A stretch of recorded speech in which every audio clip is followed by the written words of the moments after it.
അസ്സലാമു അലൈക്കും വറഹ്മത്തുള്ളാഹി വബറകാതുഹു. ഖുർആൻ പഠനം. ആയത്തുൽ കുർസി ഭാഗം 1. അല്ലാഹു ലാ ഇലാഹ ഇല്ലാഹുവ. ബിസ്മില്ലാഹിർ റഹ്മാനിർ റഹീം. അൽഹംദുലില്ലാഹി റബ്ബിൽ ആലമീൻ. വസ്സലാത്തു വസ്സലാമു അലാ റസൂലിഹിൽ അമീൻ വഅലാ ആലിഹി വസഹ്ബിഹി അജ്മഈൻ. അല്ലാഹു ലാ ഇലാഹ ഇല്ലാഹുവ. അള്ളാഹു അല്ലാതെ വേറെ ഇലാഹ് ആരാധ്യൻ ഇല്ല തന്നെ.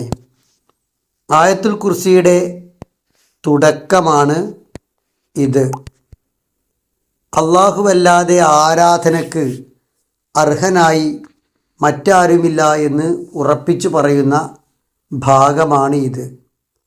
അള്ളാഹുവിൻ്റെ ഉലൂഹിയത്ത്, ആരാധനയിൽ അവൻ മാത്രമാണ് ഏകൻ, ആരാധന അവന് മാത്രമുള്ളതാണ് എന്നത് ഉറപ്പിച്ച് പറയുന്ന, സൃഷ്ടികളിൽ ഒരാൾക്കും ആരാധനക്ക് അർഹതയില്ല എന്ന് പ്രഖ്യാപിക്കുന്ന ഭാഗമാണ് ഇത്.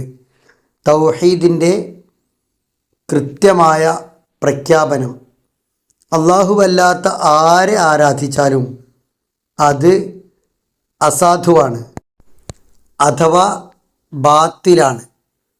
ആരാധനകൾ അള്ളാഹുവിന് മാത്രമായി നിഷ്കളങ്കമായി അവനിൽ ഭരമേൽപ്പിച്ച് അള്ളാഹുവെ മാത്രം സ്നേഹിച്ച് അവന് മാത്രം ജീവിതം നൽകി അവനല്ലാത്ത എല്ലാറ്റിനെയും നിഷേധിച്ച് അള്ളാഹുവെ കൂടാതെ ആരാധിക്കപ്പെടുന്ന എന്തെല്ലാമുണ്ടോ അതിനെയെല്ലാം നിരാകരിച്ച് ഗുണങ്ങളോ ദോഷങ്ങളോ വരുത്താൻ അവക്കൊന്നും കഴിയില്ല എന്ന് ഉറച്ചു വിശ്വസിച്ച് ഏകനായ അള്ളാഹുവെ മാത്രം ആരാധിക്കാൻ നല്ല അറിവ് ആവശ്യമാണ്.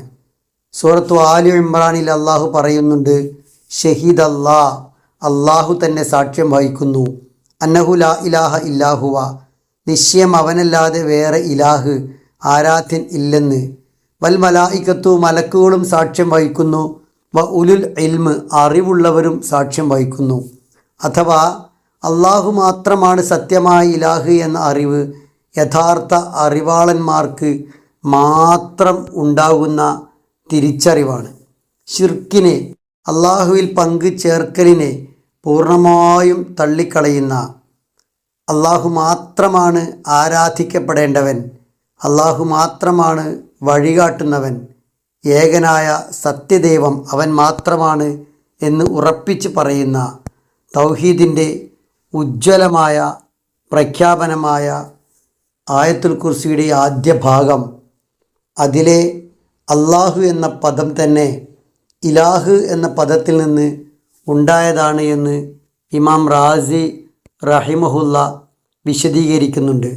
ലാ ഇലാഹ, ഒരു ഇലാഹുമില്ല, ലോകത്തെ സകല ആരാധ്യരെയും പൂർണ്ണമായി നിഷേധിച്ച് സമ്പൂർണമായ ശൂന്യതയിൽ ആരാരുമില്ലാത്ത അവസ്ഥയിൽ അള്ളാഹുവെ മാത്രം അവിടെ കൃത്യമായി ഇലാഹാക്കി ആ സത്യത്തെ പൂർണ്ണമായും ഉൾക്കൊള്ളുന്നു എന്നത് ലാ ഇലാഹ ഇല്ലാഹുവ എന്ന ശൈലിയുടെ പ്രത്യേകതയാണ്.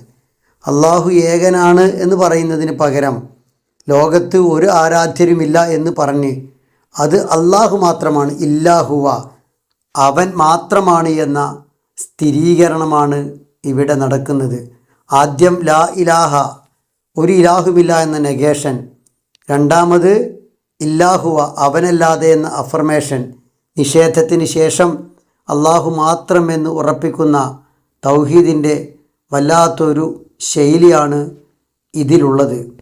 അതിനാൽ അള്ളാഹുവെ മാത്രം ഇബാദത്ത് ചെയ്യാനും അവന് മാത്രം കീഴൊതുങ്ങാനും അവന് ജീവിതം സമർപ്പിക്കാനും അവൻ പറഞ്ഞ വഴിയിലൂടെ സഞ്ചരിക്കാനും ഒരു വിശ്വാസിക്ക് സാധ്യമാകണം. കാരണം ഇലാഹായി അവൻ മാത്രമേയുള്ളൂ. ഇലാഹായി അവനെ മാത്രം അംഗീകരിച്ച് ജീവിതം അവനാക്കി തൗഹീദിൻ്റെ പൂർണ്ണത ഉൾക്കൊണ്ട് മുന്നോട്ട് പോകാൻ നമുക്ക് സാധ്യമാകണം. അള്ളാഹു സുബ്ഹാനഹു വ തആല അതിന് നമ്മെ അനുഗ്രഹിക്കുമാറാവട്ടെ.